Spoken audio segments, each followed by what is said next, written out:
గత 33 సంవత్సరాలుగా ఇక్కడ ఏదో ఒక కొత్తదనంతో వినాయకుడిని తయారు చేయడం మా ఆనవాయితీ. అలాగే ఈ సంవత్సరం కూడా 14 అడుగుల వినాయకుడిని రుద్రాక్షాలతో తయారు చేసినాం.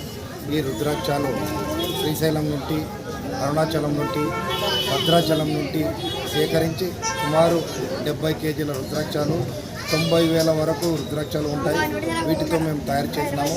అలాగే ఎలాంటి ఫ్యాక్టరీస్ లేకుండా కేవలం మట్టితోనే దేవునికి అలంకరించే పూజ సామాగ్రితోనే ఇప్పటి వరకు మేము వినాయకుని చేసుకుంటూ వచ్చినాం. రుద్రాక్షలు అయితేనేమి, వెలగపండ్లు అయితేనేమి, గోడంబి, ద్రాక్ష, పసుపు కొమ్మలు, గోడంబి, ఇలా ప్రత్యేక దేవునికి అలంకరించే వస్తువులతోనే మేము వినాయకుని తయారు చేసినాం. ఈసారి కూడా మేము రుద్రాక్షలతో తయారు చేసినాం. ప్రతి ఒక్క భక్తులు దండోపదండాలుగా వచ్చి దర్శించుకుంటున్నారు. మాకు చాలా సంతోషంగా ఉన్నది.